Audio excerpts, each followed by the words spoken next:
Les mythes et les légendes qui nous arrivent du Grand Nord, plus particulièrement de la mythologie inuite, nous plongent dans un univers aussi fascinant que terrifiant. La mythologie inuite regorge de créatures très inhabituelles aux formes grotesques et surprenantes qui incarnent toute la rudesse de l'hiver, du froid glacial et de la survie dans des conditions extrêmes. Là-bas, l'hiver n'est pas qu'une saison comme les autres, mais une force vivante et sans pitié, et peuplée de toutes sortes d'esprits, de créatures terrifiantes et de monstres qui nous en apprend beaucoup sur la culture et la force du peuple inuit. Alors aujourd'hui, pour mieux comprendre toute la richesse de cette culture dont on ne parle pas assez, nous allons découvrir ensemble certaines des créatures les plus marquantes de la mythologie inuite, en commençant tout de suite avec un être sanguinaire à l'appétit démesuré que nous avons déjà vu il y a très longtemps sur la chaîne et qui terrorisait autrefois les chasseurs imprudents, les Adlais. Dans la tradition inuite, les Adlais, aussi parfois appelés Erkiglit, sont des créatures hybrides, mi-humaines, mi-canines, souvent comparées aux loups-garous occidentaux. On les retrouve dans les régions les plus froides du nord du Québec, de Terre-Neuve et des territoires isolés du Grand Nord, où ils sont en conflit constant avec les humains qui les entourent.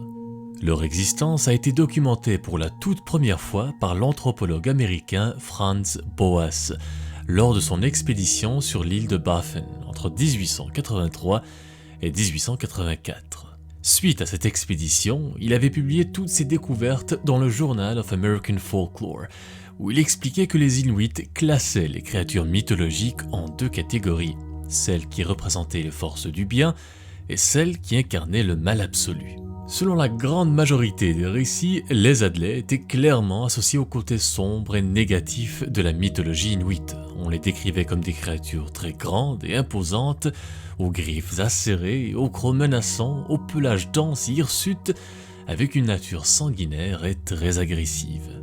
Selon la légende la plus connue à leur sujet, les Adlais seraient nés de l'union entre une jeune femme inuite et l'esprit d'un chien gigantesque, après qu'elle ait refusé pendant des années tous ses prétendants humains. Suite à cette union interdite, la femme donna naissance à 10 enfants, 5 chiens et 5 Adlais.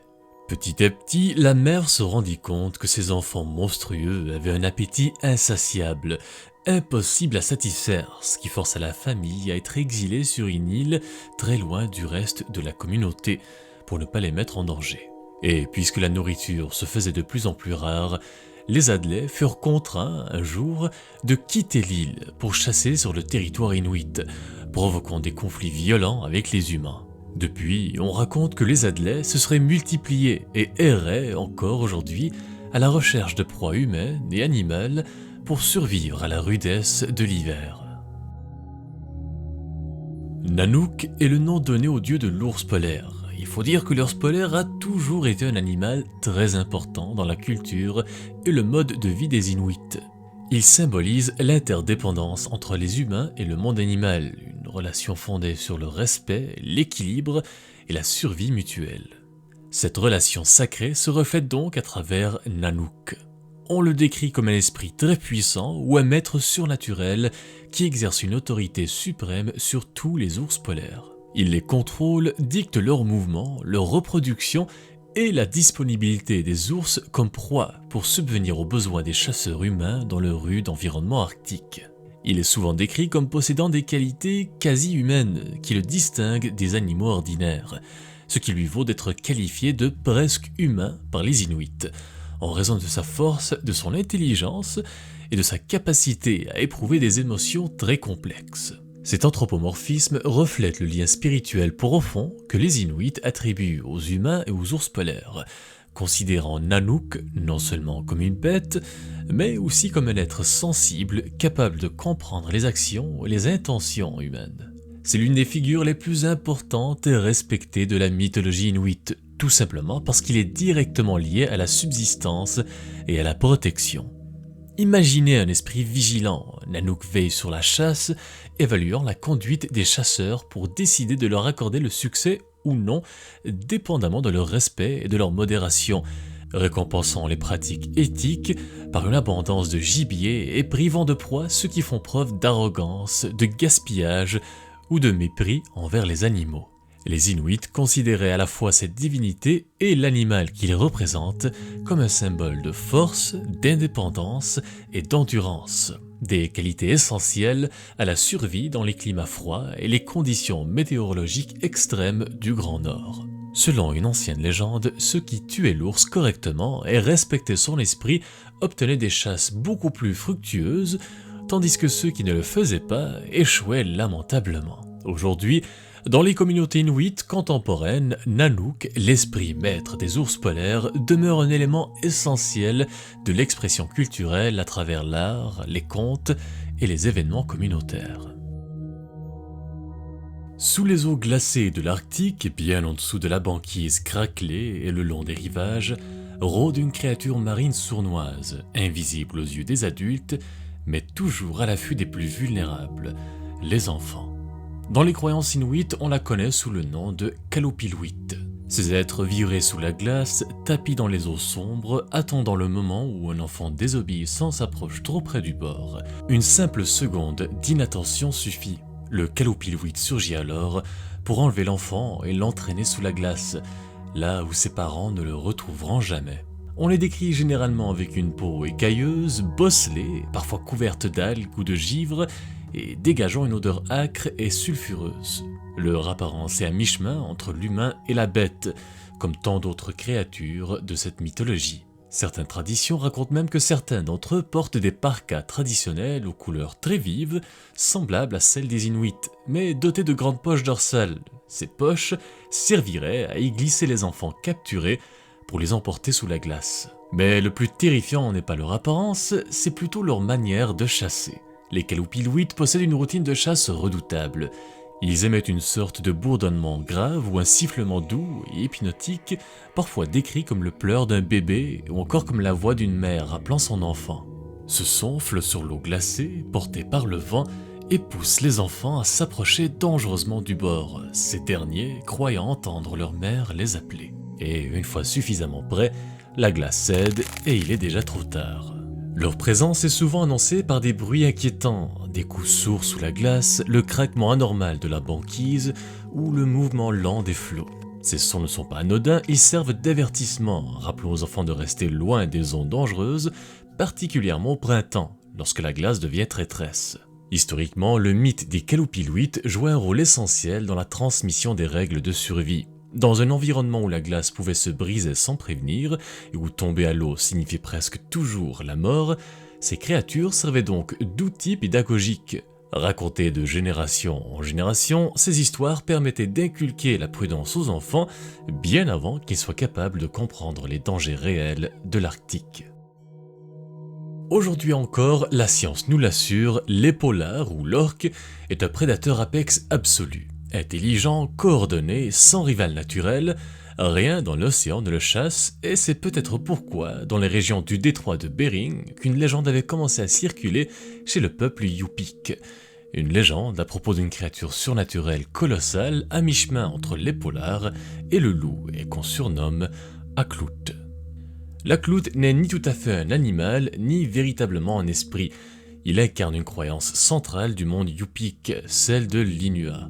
L'Inua étant l'essence spirituelle qui habite tous les êtres vivants et leur permet parfois de changer de forme.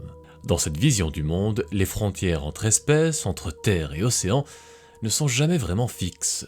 Sur la banquise, l'Aklut prend l'apparence d'un loup massif, silencieux, avançant seul et sans meute. Il longe les rivages, observe les campements, suit les pistes humaines avec une patience glaçante, puis, sans avertissement, il disparaît. Là où ses empreintes s'effacent, commence la mer. Sous les vagues, il devient épolard, mais pas n'importe lequel. Les récits le décrivent plus grand, plus agressif, animé d'une intelligence presque malveillante. Sous cette forme, il attaque les chasseurs, renverse les embarcations, fracture la glace et s'approprie les proies des humains. Contrairement à d'autres créatures mythiques, l'Aklut n'est pas un dieu, il ne reçoit ni prière ni offrande. C'est plutôt un avertissement vivant, une présence qui rappelle aux chasseurs que la côte, la glace et la mer sont des lieux instables où la moindre erreur peut être fatale. Les premiers récits occidentaux évoquant l'Aklout apparaissent à la fin du XIXe siècle, notamment dans les travaux de l'anthropologue et naturaliste Edward William Nelson, qui consigna ces traditions auprès des Yupik et des Unalites du détroit de Bering.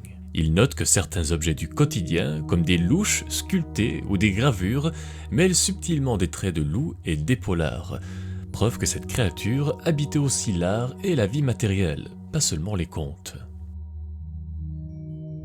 Dans certaines histoires, on raconte qu'avant même que les humains ne parlent de Dieu et d'esprit, et avant même que la mer ne porte un nom, les Inuits racontaient l'histoire d'une femme que les profondeurs n'avaient jamais su relâcher. Elle s'appelait Sedna. Sedna n'était pas née déesse. À l'origine, c'était une très belle jeune femme vivant avec son père. Elle était si belle qu'elle avait reçu à de nombreuses reprises des propositions de mariage de la part de plusieurs hommes, mais elle les refusa tous, ne voulant quitter ni sa terre ni sa famille. Puis un jour, un chasseur exceptionnel vint la demander en mariage, lui promettant chaleur, abondance et protection. Elle l'avait initialement rejeté, comme les autres, mais sous la pression de son père, qui lui voulait absolument qu'elle trouve un époux, elle accepta sans se rendre compte que celui qu'elle épousait était en réalité un être surnaturel. Une fois emmenée loin de chez elle, elle se retrouva prisonnière sur une île battue par les tempêtes et réduite à la solitude, incapable de fuir ou de retourner auprès des siens. Sedna pleura jour et nuit jusqu'à ce que son père vienne la reprendre pour la sauver et la ramener chez eux.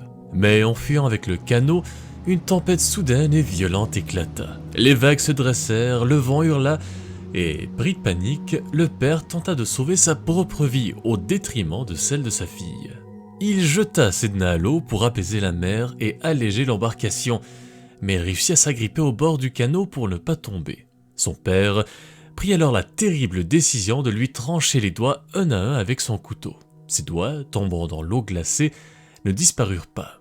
Ils se transformèrent très vite en phoques, en morses, en baleines et toutes les autres créatures marines. C'est ainsi que, selon les croyances inuites, Sedna avait donné naissance aux créatures marines qui nourrissent et protègent les hommes. Quant à Sedna, ayant perdu ses 10 doigts, elle sombra dans les profondeurs et devint autre chose, un être à mi-chemin entre l'humain et l'esprit. Au fond des eaux noires, là où la lumière ne descend plus, Sedna se métamorphosa en déesse, maîtresse des animaux marins et de la mer. Ses jambes se changèrent en queue de poisson, ses cheveux s'allongèrent et s'en mêlèrent, flottant comme des algues éternelles autour de son corps immobile, et depuis ce jour-là, elle règne sur les profondeurs et détient le contrôle de toute la vie marine. Dans la cosmologie traditionnelle inuite, Sedna incarne aujourd'hui une double nature, à la fois nourricière et impitoyable. Elle contrôle la disponibilité de ses créatures, les relâchant aux chasseurs lorsqu'elle est apaisée, mais les dissimulant si elle est offensée, ce qui a un impact direct sur la survie de plusieurs communautés. Nous allons terminer cette petite vidéo avec une créature que je trouve particulièrement sinistre, parce qu'elle ne chasse ni par la force, ni par la vitesse, mais en exploitant la faiblesse humaine. C'est une présence maléfique qui surgit lorsque le corps est déjà à bout et exténué, notamment à cause des conditions extrêmes du Grand Nord. On appelle cette créature Mahaha. On le décrit comme un esprit ou une créature humanoïde au corps glacé et à la peau pâle comme la neige et aux lèvres bleutées par le froid. Il porte souvent des vêtements usés et déchirés comme s'il avait déjà été, il y a très longtemps, un être humain. Mais ce qui le rend spécial, c'est son sourire, qui est toujours figé, crispé par le gel, et ses yeux brillants d'une lueur étrange, presque moqueuse. Mais ce qui rend Mahaha vraiment terrifiant, ce n'est pas trop son apparence, mais plutôt son rire. Il approche ses victimes très lentement, sans précipitation. Il parle doucement, plaisante, provoque, il cherche à faire rire ceux qui sont en situation de détresse. Un rire nerveux, incontrôlable, celui qui secoue le corps lorsqu'il est épuisé. Car Mahaha sait une chose, que le rire, surtout par grand froid, est une condamnation à mort. Lorsqu'on rit, la respiration s'accélère, la chaleur s'échappe, les muscles se relâchent et donc, naturellement, le corps devient vulnérable. Et pendant que la victime rit jusqu'à l'épuisement, Mahaha attendait. Il regarde, puis lorsque les forces s'abandonnent, il frappe, parfois à main nue, parfois simplement en laissant le froid faire son œuvre. Dans certaines versions, cette créature tue en chatouillant ses victimes jusqu'à ce que le cœur lâche ou que le corps s'éteigne dans la neige. Quoi qu'il en soit, la mort vient toujours lentement et accompagnée d'un rire qui se transforme très vite en silence. D'un point de vue culturel, Mahaha n'est pas seulement un monstre, il incarne un avertissement très réel. Dans l'Arctique, s'éloigner seul, sous-estimer le froid ou perdre le contrôle de son corps peut être fatal. Le rire, symbole de vie et de joie, devient ici un danger mortel. Cette créature apparaît souvent dans les histoires racontées pour dissuader les enfants et les chasseurs imprudents de voyager seuls, surtout lorsque la fatigue s'installe. Il rappelle que le froid n'a pas besoin de griffes ni de crocs, il lui suffit d'un moment de faiblesse. Voilà donc certaines des créatures les plus emblématiques et les plus inquiétantes du folklore inuit. Des figures nées du froid, de la glace et d'un profond respect pour une nature aussi nourricière que dangereuse. Merci d'avoir écouté cette vidéo jusqu'au bout, j'espère sincèrement qu'elle vous a plu. Je sais que ça fait assez longtemps qu'il n'y a pas eu de vidéo sur la chaîne et c'est en partie à cause du travail, mais les vidéos vont revenir à un rythme régulier dans les prochaines semaines. Et d'ailleurs, j'aimerais savoir quel genre de vidéo vous voulez voir. Bref, merci encore de m'avoir écouté jusqu'ici, très content de vous revoir et on se retrouve très bientôt pour une nouvelle histoire.